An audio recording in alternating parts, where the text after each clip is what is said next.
अब ये एलिमिनेशन का प्रोसेस शुरू हो गया और इस चीफ मिनिस्टर की कुर्सी की लड़ाई में ये सिर्फ टिकट का बंटवारा नहीं है।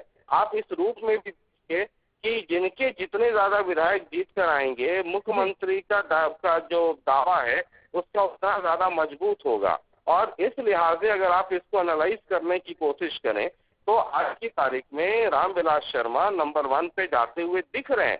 अब चुनाव के नतीजे आएंगे, अब ये लगता है कि हंग असेंबली आएगी। कह सकते हैं दीदी, एक चुनौती का सामना तो कर लिया, एक चुनौती को तो पा लिया बीजेपी ने कैंडिडेट्स डिक्लेरेशन करके, लेकिन अब बगावत किस तरह से रोकेगी बीजेपी, ये बड़ी चुनौती होगी बीजेपी के लिए। बहुत शुक्रिया आपका शशि जी, इस खास खबर पर जानकारी देने के लिए। दूसरी सूची बीजेपी की अब जारी हो गई है, 90 के 90 कैंडिडेट्स डिक्लेयर हो गए हैं, लेकिन अब बड़ी चुनौती बीजेपी के सामने, जो बगावत शुरू होगी उसको थामना होगा बीजेपी को। एक ब्रेक के लिए रुक रहे हैं, ब्रेक के बाद दिखाएंगे इनेलो ने भी अपनी सूची आज जारी की है।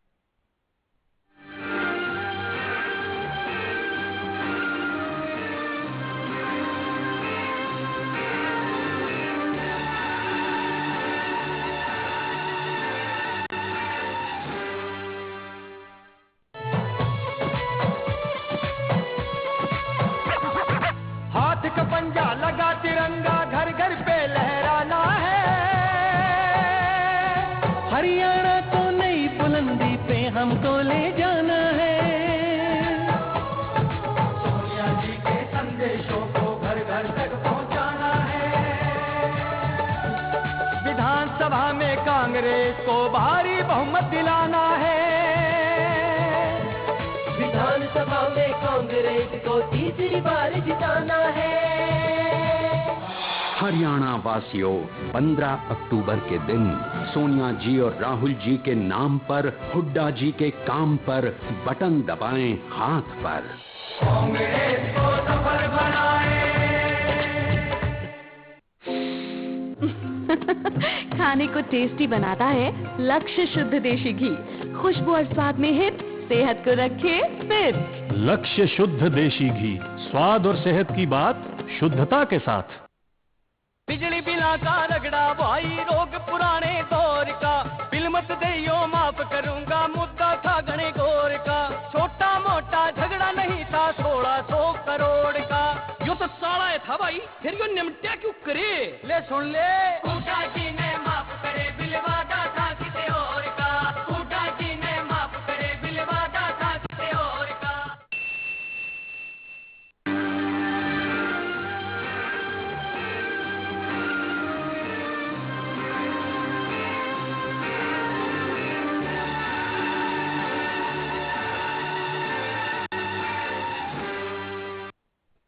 फिर आपका स्वागत। आप देख रहे हैं कसम हरियाणा की। हरियाणा विधानसभा चुनाव के लिए इनेलो ने भी अपनी तीसरी सूची जारी कर दी। इस लिस्ट में 9 उम्मीदवारों की घोषणा हुई है, इनमें से एक उम्मीदवार की टिकट बदली गई है। महेंद्रगढ़ से इनेलो ने राव बहादुर की जगह निर्मला तंवर को उम्मीदवार बनाया है। इससे पहले इनेलो 72 उम्मीदवारों का ऐलान कर चुकी है।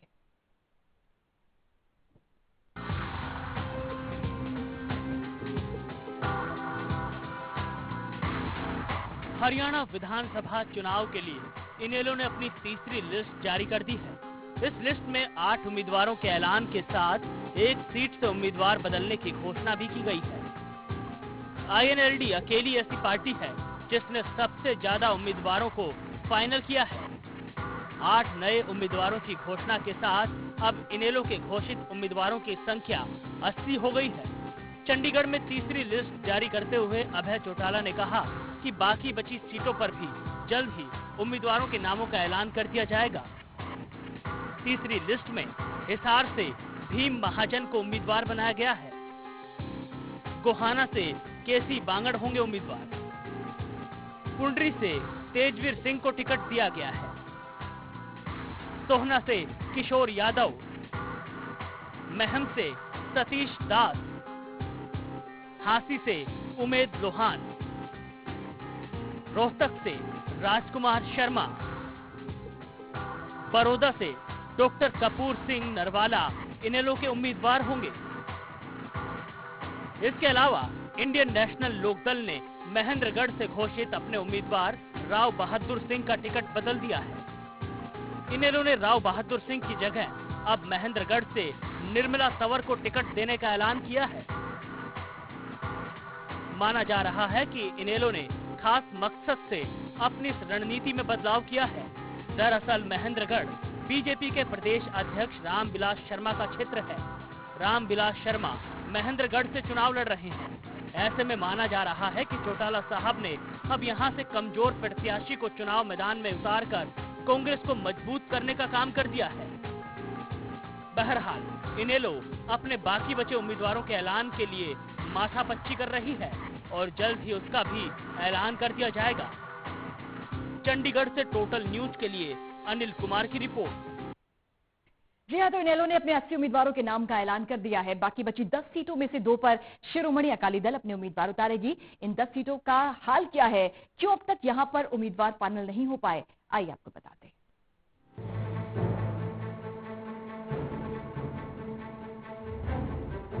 इनेलो चुनाव की तैयारियों में जोर शोर से जुटी है। कांग्रेस के लोकसभा चुनाव में बुरे हाल के बाद इनेलो की उम्मीदें बढ़ गई हैं। चौटाला साहब की पार्टी को लगता है कि ऐसा मौका दोबारा नहीं मिलेगा। जनता के समर्थन और वोट बैंक बढ़ने की आस लिए इनेलो एक के बाद एक 3 लिस्ट जारी कर बढ़त बनाने की कोशिश कर रही है। 3 लिस्ट जारी कर अब तक इनेलो ने 80 उम्मीदवारों की घोषणा कर दी है, लेकिन बाकी बची 10 विधानसभा सीटों में कहां फंसा है पेच, ये भी जरा देख लीजिए। जिन 10 सीटों पर इनेलो ने उम्मीदवारों का ऐलान नहीं किया है, उनमें अंबाला सिटी, लाडवा, पानीपत सिटी, उचाना कला, कलावली, डबवाली, कलानौर, बड़खल, बल्लभगढ़ और फरीदाबाद की सीट है। इनमें से 2 सीटें शिरोमणि अकाली दल के पास होंगी। अंबाला सीट और कलावली में शिरोमणि अकाली दल अपने उम्मीदवार उतारेगी। अंबाला सिटी और कलावली में शिरोमणि अकाली दल अपने उम्मीदवार उतारेगी। इन दोनों सीटों पर मुकाबला खासा दिलचस्प होगा, क्योंकि एनडीए में शामिल शिरोमणि अकाली दल का मुकाबला यहां बीजेपी से होगा। उधर बाकी बची 8 सीटों के समीकरण पर नजर डालें तो डबवाली में विधायक अजय चौटाला के जेल जाने के बाद अब इस सीट से उनकी पत्नी नैना देवी को टिकट दिया जा सकता है। इस सीट पर इनेलो की अच्छी पकड़ है और इसका फायदा उठाने की पूरी कोशिश की जाएगी। उचाना कला पर भी तकरीबन यही समीकरण बन रहे हैं। ओपी चौटाला की सीट पर उनकी पत्नी स्नेहलता को टिकट दिया जा सकता है। उधर फरीदाबाद सीट पर भी समीकरण दिलचस्प हो रहा है। यहां से 3 बार कांग्रेस के सांसद रहे अवतार सिंह भड़ाना इनेलो में शामिल हो चुके हैं। अब पार्टी ये तय कर रही है कि उन पर भरोसा जताए या इनेलो के ही किसी पुराने नेता को टिकट दिया जाए। पानीपत सिटी से टिकट फाइनल न होने की बड़ी वजह ये है कि ये सीट हॉट सीट बन चुकी है। संभावना है कि खुद सीएम हुड्डा यहां से चुनाव लड़े, क्योंकि इस बार हुड्डा 2 सीटों से चुनावी मैदान में कूदने का इरादा कर रहे हैं।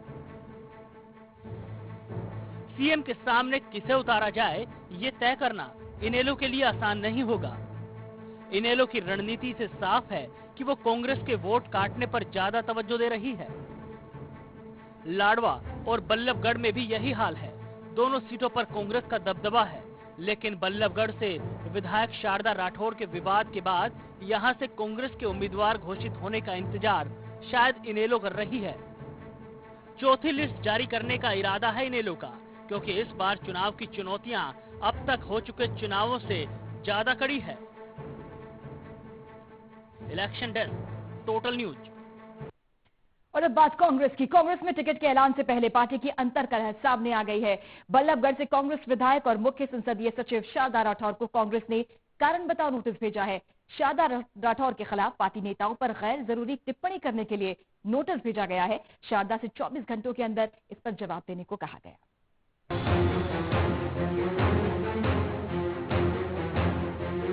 बल्लभगढ़ से कांग्रेस विधायक और सीपीएस शारदा राठौर को पार्टी ने कारण बताओ नोटिस जारी किया। राठौर ने शुक्रवार को कांग्रेस के चुनाव हारने का दावा किया। उन्होंने प्रदेश अध्यक्ष अशोक तंवर को चुनौती देते हुए कहा था कि अगर उनमें दम है तो बल्लभगढ़ के अलावा किसी और कांग्रेसी को चुनाव जिताकर दिखाए। राठौर की बयानबाजी का संज्ञान लेते हुए कांग्रेस प्रदेश अध्यक्ष अशोक तंवर ने उन्हें नोटिस जारी किया। जिसमें उन्होंने अनुशासनहीनता का कारण पूछा है। शारदा राठौर ने 18 सितंबर को मीडिया के सामने प्रदेश अध्यक्ष अशोक तंवर पर कई आरोप लगाए। लेटर में शारदा ने उनके बयानों को लेकर जवाब मांगा। साथ ही मुख्यमंत्री हुड्डा और तंवर के बीच दुश्मनी की जो बात शारदा ने कही, उसे लेकर भी जवाब मांगा गया। पार्टी ने पूछा कि पार्टी के संविधान के खिलाफ जाकर उन्होंने अंदरूनी मसलों के बारे में मीडिया से क्यों बात की। इस नोटिस का जवाब उन्हें 24 घंटे के अंदर देना है। जवाब अगर पार्टी को संतुष्ट नहीं कर पाया तो शारदा राठौर के खिलाफ कार्रवाई भी हो सकती है। इसमें उन्हें बर्खास्त भी किया जा सकता है। उधर राठौर के खिलाफ बल्लभगढ़ के कांग्रेसियों ने भी मोर्चा खोल दिया। शुक्रवार को हरियाणा प्रदेश कांग्रेस कमेटी के प्रवक्ता संजय छौक्कर और सदस्य सतबीर डागर ने पीसी कर मुख्य संसदीय सचिव को पार्टी से निष्कासित करने की मांग की थी। इस नोटिस के सामने आने के बाद से शारदा राठौर मीडिया से दूरी बनाए हुए हैं। आपको बता दें कि उनके खिलाफ ये कार्रवाई इसलिए की गई क्योंकि 18 सितंबर को शारदा राठौर ने मीडिया के सामने अशोक तंवर के बयान पर नाराजगी जाहिर करते हुए चुनाव न लड़ने का ऐलान किया था। साथ ही तंवर को चुनौती भी दे डाली कि वो बल्लभगढ़ से कांग्रेस उम्मीदवार को चुनाव जिताकर दिखाए। इतना ही नहीं, शारदा ने यह भी कहा था कि तंवर और हुड्डा के बीच टिकटों को लेकर खींचतान हो रही है। अब इन सब आरोपों का जवाब शारदा को देना है, जो उनके लिए आसान ना होगा। Election desk, total news. तो शारदा राठौर को कांग्रेस की ओर से नोटिस दिए जाने का मामला लगातार तूल पकड़ रहा है। शारदा राठौर के समर्थकों ने आज भिवानी में कांग्रेस अध्यक्ष अशोक तंवर का पुतला फूंका। इस मामले को लेकर राजपूत बिरादरी के लोगों ने भी शारदा के खिलाफ मोर्चा खोल दिया है, जिससे अशोक तंवर मुश्किल में पड़ते नजर आ रहे हैं।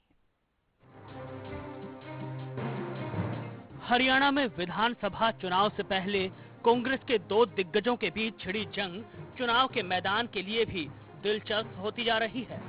कांग्रेस हाईकमान की ओर से शारदा राठौर को नोटिस दिए जाने का मामला लगातार तूल पकड़ता जा रहा है। शारदा राठौर को नोटिस दिए जाने के विरोध में भिवानी में राजपूत समाज के लोगों ने जमकर प्रदर्शन किया। इन लोगों ने कांग्रेस के प्रदेश अध्यक्ष और शारदा राठौर के खिलाफ जहर उगल रहे अशोक तंवर का पुतला फूंका। इस मौके पर राजपूत समाज के लोगों ने कांग्रेस से अशोक तंवर को पद से हटाने की भी अपील की। राठौर जी से जब तक वो माफी नहीं मांगता, अगर भिवानी में आएगा या कहीं भी नवनिर्माण सेना इसको काले झंडे दिखाएगी और इसका कड़ा विरोध करेगी। और इसका परिणाम जो शारदा राठौर जी के खिलाफ इसने आप शब्द बोले हैं, आने वाले विधानसभा चुनाव में कांग्रेस पार्टी भुगतेगी अगर इसने माफी नहीं मांगी। शारदा राठौर के पक्ष में हो रहे इस प्रदर्शन को नवनिर्माण सेना, हरियाणा राजपूत प्रतिनिधि महासभा और अखिल भारतीय क्षेत्रीय महासभा का भी साथ मिला। इन सभी ने अशोक तंवर पर राजपूत बिरादरी का अपमान करने का भी आरोप लगाया। राठौर जी से जब तक वो माफी नहीं मांगता, अगर भिवानी में आएगा या कहीं भी नवनिर्माण सेना इसको काले झंडे दिखाएगी और इसका कड़ा विरोध करेगी। और इसका परिणाम जो शारदा राठौर जी के खिलाफ इसने आप शब्द बोले हैं, आने वाले विधानसभा चुनाव में कांग्रेस पार्टी भुगतेगी अगर इसने माफी नहीं मांगी। राजपूत नेताओं का कहना है कि जब तक अशोक तंवर शारदा राठौर से माफी नहीं मांग लेते, तब तक प्रदेश में अशोक तंवर के खिलाफ प्रदर्शन जारी रहेगा। इन नेताओं ने अब अशोक तंवर को हर जगह काले झंडे दिखाने की भी चेतावनी दी है। अरे हरियाणा में अशोक तंवर का विरोध करेंगे। उन्होंने हमारी नेत्री शारदा राठौर का अपमान किया है और वो हम ये डिमांड करते हैं कि शारदा राठौर से अशोक तंवर माफी मांगे। और हम अखिल भारतीय क्षेत्रीय महासभा हरियाणा पूरे के पूरी शारदा राठौर के साथ है और इस अपमान का बदला हम विरोध जता करके लेंगे। गौरतलब है कि कांग्रेस ने अभी तक उम्मीदवारों का ऐलान नहीं किया है और उम्मीदवारों के ऐलान से पहले गरमा रहे इस मुद्दे पर सियासत भी होने लगी है। ऐसे में अगर हालात यही रहे तो जीत की हैट्रिक लगाने का दावा ठोक रही कांग्रेस के लिए ये मुद्दा आने वाले दिनों में बड़ी सिरदर्दी साबित हो सकता है। टोटल न्यूज के लिए भिवानी से इंद्रवेश दोहन की रिपोर्ट। एक ब्रेक ले रहे हैं। ब्रेक के बाद दिखाएंगे किस तरह से निर्दलीय उम्मीदवार चुनावी प्रचार में, चुनावी दंगल में डटे हुए हैं।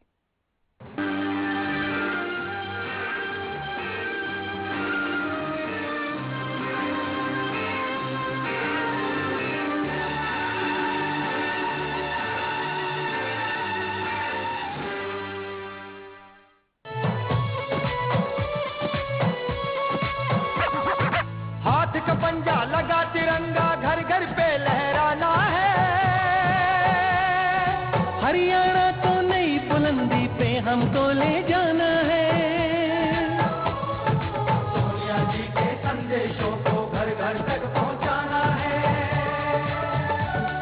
विधानसभा में कांग्रेस को भारी बहुमत दिलाना है। विधानसभा में कांग्रेस को तीसरी बार जिताना है।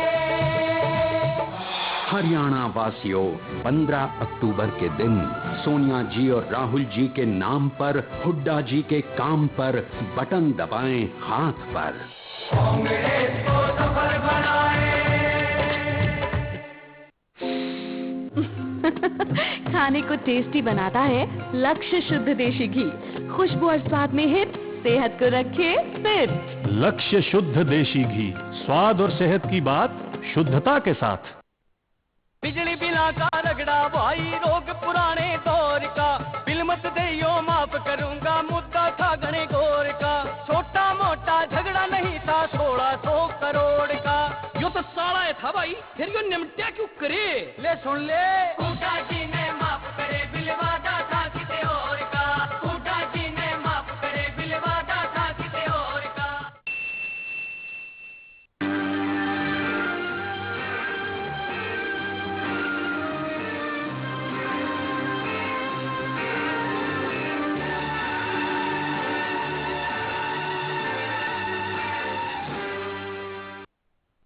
आप देख रहे हैं कसम हरियाणा की। फतेहाबाद से हज का नेता दूडाराम पर गंभीर आरोप लगाए हैं निर्दलीय उम्मीदवार। बता दें आपको, मंगल खरोड़ ने उनके मुताबिक चुनाव न लड़ने की धमकी दी है दूडाराम ने कुछ बदमाशों को भेजकर। धरने पर बैठे ये हैं फतेहाबाद विधानसभा सीट से आजाद उम्मीदवार मंगल खरोड़। मंगल खरोड़ के मुताबिक वो इस धरने पर हज का नेता दूडाराम की गुंडागर्दी से परेशान होकर धरने पर बैठने को मजबूर हुए हैं। क्या आरोप लगा रहे हैं मंगल खरोड़ हज का नेता दूडाराम पर, आप भी सुनिए। जबरदस्ती दूडाराम के समर्थक आए थे और कहे या दूडाराम को समर्थन दे दे, अगर ना देगा तो मैं 10 लाख रुपए दूडा दे रखे हैं, तेरे बच्चों को और तेरे बीबियों को उठा के नहर में फेंक देंगे। ये बात उन्होंने बोली थी और यहाँ आया, मैंने थाने में एप्लीकेशन दे दिया। 100 नंबर पर कंट्रोल रूम में फोन किया था, 10 बजे पुलिस नहीं पहुंची। इस मामले को लेकर मंगल खरोड़ ने पुलिस और चुनाव आयोग को शिकायत दे दी है। जिला निर्वाचन अधिकारी का कहना है कि उन्हें दूडाराम के खिलाफ शिकायत मिल गई है और जांच के बाद इस मामले में उचित कार्रवाई की जाएगी। शिकायत है जो अभी हमारे पास आई है, मंगल सेन पुत्र श्री राम कुमार निवासी धांगड़ है। इलेक्शन में आप बैठ जाओ, जो कि ये मंगल सेन है आजाद उम्मीदवार के तौर पे चुनाव लड़ना चाहता है। दूडाराम के अगेंस्ट दी इन्होंने एप्लीकेशन, वो आगे हमने रिटर्निंग अधिकारी फतेहाबाद को मार्क कर दिया। मंगल खरोड़ के मुताबिक दूडाराम हजका सुप्रीमो कुलदीप बिश्नोई के चचेरे भाई हैं और फतेहाबाद सीट से हजका के टिकट पर चुनाव लड़ने की जोर आजमाइश कर रहे हैं। बहरहाल मंगल खरोड़ के आरोपों में कितनी सच्चाई है ये तो जांच के बाद ही साफ हो पाएगा, लेकिन इतना जरूर है कि जैसे जैसे मतदान का वक्त नजदीक आ रहा है वैसे वैसे चुनावी जंग भी तेज होती जा रही है। टोटल न्यूज के लिए फतेहाबाद से रमेश भट्ट की रिपोर्ट। और अटेली विधानसभा सीट पर राजनीतिक दलों के लिए निर्दलीय उम्मीदवार बड़ी मुसीबत खड़ी कर सकते हैं। इस सीट पर निर्दलीय उम्मीदवारों को दबदबा देखने को मिल रहा है, जिससे राजनीतिक दलों की बेचैनी बढ़ती जा रही है। अटेली विधानसभा सीट पर चुनाव की जंग लगातार दिलचस्प होती जा रही है। निर्दलीय उम्मीदवारों का दबदबा इस सीट पर बड़े उलटफेर के संकेत दे रहा है। यही वजह है कि तमाम सियासी निगाहें इस सीट पर टिकी हुई हैं। अटेली विधानसभा सीट से निर्दलीय उम्मीदवार रवि चौहान को जो समर्थन हल्के में मिल रहा है, उसे देखकर यही कहा जा सकता है कि इस सीट पर क्या होगा, इसका अंदाजा लगाना फिलहाल मुश्किल है। हाल से मुख्यमंत्री भूपेंद्र सिंह हुड्डा ने रोहतक के अंदर बंदरबाट की हमारी नौकरियां भी छीन के वहां ले गए, लेकिन फिर भी सरकारी नौकरियों से बेरोजगारी दूर नहीं हो सकती, क्योंकि वो एक सीमित साधन है। मैं यहाँ बड़े उद्योग लगवाऊंगा, बड़े उद्योग लगेंगे, नौकरियां मिलेंगी। उसके अलावा लोग अपने शोरूम खोलेंगे, दूध की डेयरी खोलेंगे, दूध महंगा होगा, मकानों का किराया महंगा होगा, साइकिलों की दुकान खुलेगी, साइकिल के पंचर लगाने वाले होंगे, हर तरह से विकास होगा। रवि चौहान तमाम राजनीतिक दलों के लिए इस सीट से चुनौती की तरह पेश आ रही है, लेकिन रवि चौहान की इस सक्रियता उन्हें जीत दिला पाएगी या नहीं, ये चुनाव के नतीजे ही तय करेंगे। बहरहाल इतना जरूर कहा जा सकता है कि इस सीट पर सस्पेंस लगातार बढ़ता जा रहा है। कैमरामैन ललित के साथ ललित नारायण कांडपाल, टोटल न्यूज, अटेली। सोनीपत विधानसभा सीट पर भी मुकाबला बेहद दिलचस्प है। ये सीट अभी तक बीजेपी के कब्जे में है, लेकिन इस बार इनेलो का दावा है कि इस बार इस सीट पर इनेलो की जीत होगी। सोनीपत विधानसभा सीट पर इनेलो ने इस बार जीत के लिए पूरा जोर लगा दिया है। अभी तक इस सीट पर बीजेपी का कब्जा है, लेकिन इनेलो इस बार इस सीट पर जीत का दम भर रही है। विधायक बीजेपी के है, जो कि आज वो जहाँ भी अगर वोट मांगने जा रहे हैं तो हर जगह लोगों का मतलब सामना ही करना पड़ रहा है। लोग उनके पीछे यही कह रहे हैं कि हमारे वार्ड में आने की जरूरत नहीं है, कोई वार्डों में घुसने नहीं दिया है। वही इनेलो उम्मीदवार सुरेंद्र पवार के मुताबिक इस बार सोनीपत की जनता का उन्हें भरपूर साथ मिल रहा है। तो वही सुरेंद्र ने बीजेपी के 60+ के नारे पर भी खूब चुटकी ली। कहीं नामो निशान है ही नहीं, क्योंकि आप सब जानते हैं कि हरियाणा में ये तो हरियाणा की जनता ने फैसला लेना है और हरियाणा में INLD की स्पष्ट बहुमत से सरकार बनने जा रही है। मैं तो ये समझता हूँ कि कम से कम 80 विधायक हरियाणा में INLD के चुनकर आएंगे। बहरहाल इलाके के लोगों का जन समर्थन जिस तरह से इनेलो को मिल रहा है, उसको देखकर यही लगता है कि इस सीट पर अब सीधा मुकाबला बीजेपी, कांग्रेस और इनेलो के बीच ही है। अब देखना ये होगा कि जीत का सेहरा आखिर जनता किसके सिर पर बांधती है। सोनीपत से टोटल न्यूज के लिए कविता किट्टू की रिपोर्ट। और फतेहाबाद के टोहाना हल्के के समाजसेवी देवेंद्र बबली ने अपना जनसंपर्क अभियान तेज कर दिया है। देवेंद्र बबली के समर्थन में स्थानीय विधायक परमवीर सिंह के भाई सरदार सरताज सिंह भी आ गए। फतेहाबाद के टोहाना हल्के से समाज सेवी देवेंद्र बबली लगातार जनसंपर्क अभियान कर रहे हैं। बबली ने कहा कि इस बार हल्के की जनता चुनाव में इतिहास बनाएगी। इसके साथ ही स्थानीय विधायक कृषि मंत्री परमवीर सिंह पर भी बबली ने जोरदार हमला बोला। जो हमारे कृषि मंत्री जी हैं परमवीर जी, उनकी सोच विकास की नहीं थी। वो सिर्फ और सिर्फ लोगों की वोट की ताकत से सत्ता सुख भोगना, ड्राइंग रूम की राजनीति करना। लेकिन आज समय बदल चुका है, अब समय विकास का है, समय प्रगति का है। अगर वो इन चीजों को उन्होंने नहीं अपनाया, इसलिए यही कारण रहे कि आज उनको लोग नकार रहे हैं और दूसरे ऑप्शन के तौर पे देवेंद्र सिंह बबली को स्वीकार रहे हैं। देवेंद्र बबली के जनसंपर्क अभियान के दौरान कृषि मंत्री परमवीर सिंह के भाई सरदार सरताज सिंह विक्की ने बबली को अपना समर्थन दिया। सरताज सिंह ने कहा कि हल्के की जनता जागरूक हो चुकी है और चुनाव में बदलाव की बयार बह रही है। बहुत बड़ी मजबूती हमारे संगठन को मिली है। आज हमारे भाई सरताज सिंह जी हमारे संगठन में हमारे साथ जुड़े हैं। जो सपना देवेंद्र सिंह बबली का था, आज वो सरताज सिंह जी ने अपनाया है कि टोहाना को विकसित करना है, टोहाना को विकास के पथ पर ले जाना है। फतेहाबाद से आजाद उम्मीदवार के तौर पर चुनाव लड़ रहे देवेंद्र बबली ने समर्थन के लिए जनता का शुक्रिया किया। उन्होंने कहा कि दूसरी पार्टियां चुनाव जीतने के बाद लोगों को भूल जाती हैं, लेकिन वो जनता के लिए काम करते रहेंगे। फतेहाबाद से टोटल न्यूज के लिए रमेश भट्ट की रिपोर्ट। और विधानसभा चुनाव के लिए अधिसूचना जारी होते ही नामांकन का दौर शुरू हो चुका है। इसके साथ ही प्रदेश में उम्मीदवारों के प्रचार ने भी जोर पकड़ लिया है। सफेदों में निर्दलीय प्रत्याशी के तौर पर चुनाव लड़ने का ऐलान कर चुके जसबीर देशपाल ने अपना जनसंपर्क अभियान तेज कर दिया है। हरियाणा में विधानसभा चुनाव हो या फिर लोकसभा के चुनाव, प्रदेश में डेरों का अपना ही महत्व है। हर पार्टी डेरों को अपने पक्ष में करने को हर संभव कोशिश करती है। इसी दौड़ में अब निर्दलीय भी डेरों का समर्थन प्राप्त करने में लगे हैं। सफीदों विधानसभा क्षेत्र में डेरों का अपना वजूद है। ऐसे में यहाँ निर्दलीय चुनाव में उतरे जसबीर देशपाल ने सभी डेरों का दौरा कर अपने पक्ष में मतदान करने की अपील की है। लोगों से वोट की निवेदन करने के लिए आ रहे हैं। सब पूरी टीम ने लेकर सब साथी बड़ा समर्थन साथ दे रहे हैं। बहुत बढ़िया। आज कहाँ का प्रोग्राम किया जाए? मलकपुर के डेरों पे हम जा रहे हैं, सब डेरों पे मिलने के लिए, क्योंकि इन डेरों की समस्याएं भी रहती हैं।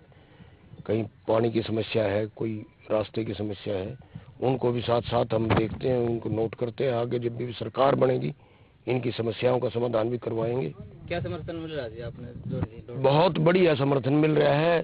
सिख साहबान मेरे को बहुत साथ दे रहे हैं, बड़ा सहयोग कर रहे हैं और वोट देने का आश्वासन दे रहे हैं पूरा। इस मौके पर जसबीर देशपाल ने इलाके के पिछड़ेपन के लिए अब तक चुने गए जनप्रतिनिधियों को ही जिम्मेदार ठहराया और जमकर निशाना साधा। विधायक बनने के बाद इनका सिस्टम जो है, जहाँ जहाँ इनकी दिक्कतें हैं, पानी की दिक्कतें हैं, रास्तों की दिक्कतें हैं, वो सब का समाधान निकलवाएंगे। इन्होंने महंगाई का मुद्दा उठा के न सरकार लेके आए हैं, अपनी लोगों ने उनका साथ दिया है, सरकार का साथ दिया है। तो अब सरकार ने, सेंट्रल गवर्नमेंट ने सोचना है कि भाई ये महंगाई कैसे कंट्रोल हो। बहरहाल विधानसभा चुनाव में हर उम्मीदवार अपनी अपनी जीत का दावा भी ठोक रहा है, तो वही जनता की तरफ से भारी समर्थन की बात भी कर रहा है। लेकिन जनता के दिल में आखिर क्या है, ये कोई नहीं जानता। सफीदों से टोटल न्यूज के लिए सत्यदेव शर्मा की रिपोर्ट। और पानीपत हलके से बीजेपी उम्मीदवार महिपाल ढांडा लगातार लोगों के बीच जा रहे हैं और लोगों से प्रदेश को कांग्रेस मुक्त बनाने की अपील कर रहे हैं। महिपाल ढांडा ने दावा किया है कि अगर वो जीते तो हलके में हर वर्ग के लोगों की समस्या का समाधान करेंगे।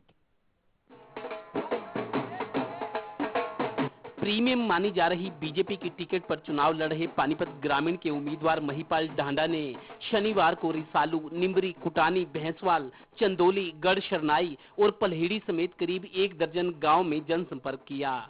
ढांडा का हर गांव में गर्मजोशी से स्वागत हुआ। बीजेपी प्रत्याशी ने हर जगह भाषण में जिक्र किया कि कांग्रेस राज की समाप्ति क्यों जरूरी है और बीजेपी हरियाणा को कैसा बनाना चाहती है। हम किसानों की पर एकड़ उनका जो इनकम है उसमें लंबी छलांग लगनी चाहिए। इनकम में वो ज्यादा बढ़नी चाहिए, इनकम उनकी ज्यादा बढ़नी चाहिए।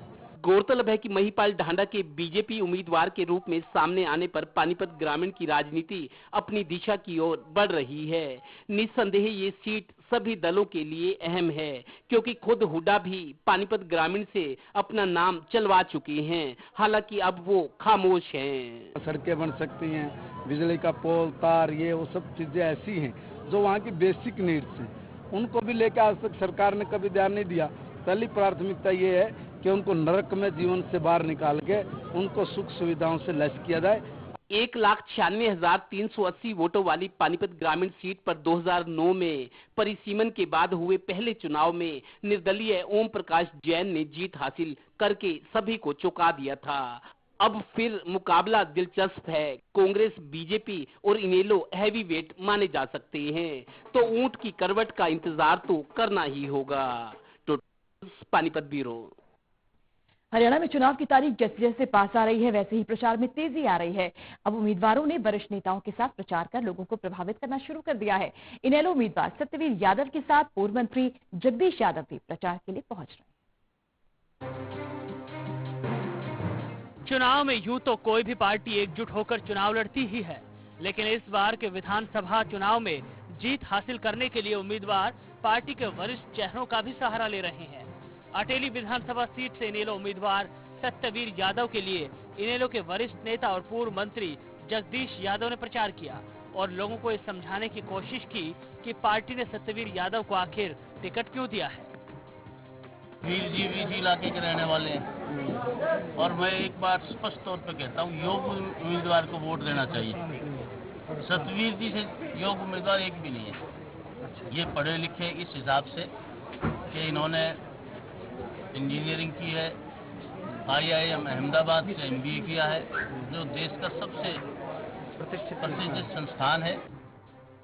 अब जगदीश यादव सत्यवीर यादव के लिए प्रचार करने पहुंचे थे, तो सत्यवीर यादव ने भी अपना प्लान जनता को बताने में देर नहीं लगाई। बहुत ही जमींदार, छोटे व्यापारी और मजदूर की पार्टी है और ये इन तबकों का बहुत ज्यादा भला करती है। भारतीय जनता पार्टी एक बहुत ही ऊंची जातियों की और ऊंचे व्यापारियों की, ऊंचे उद्योगपतियों की पार्टी है, जिसका केवल एक ही मकसद है कि कैसे बड़े व्यापारियों का मुनाफा बढ़ाया जा सके। नेताओं के प्लान को सुनकर जनता क्या प्लान तैयार करती है, ये जानने के लिए बस कुछ ही दिन बीच में है। उसके बाद ये जनता साफ कर देगी कि किसका प्लान सही था और किसका नहीं। कैमरामैन ललित के साथ ललित नारायण कांडपाल, टोटल न्यूज, अटेली। चलिए एक ब्रेक के लिए रुक रहे हैं, खबरें लगातार जारी है।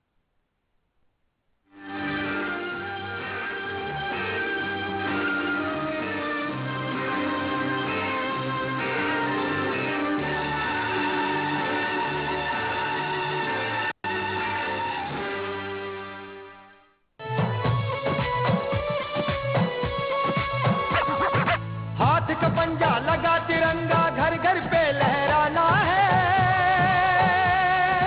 हरियाणा को नई बुलंदी पे हमको ले जाना है।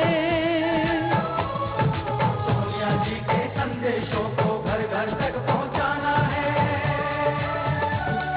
विधानसभा में कांग्रेस को भारी बहुमत दिलाना है। विधानसभा में कांग्रेस को तीसरी बार जिताना है। हरियाणा वासियों, 15 अक्टूबर के दिन सोनिया जी और राहुल जी के नाम पर, हुड्डा जी के काम पर बटन दबाएं हाथ पर।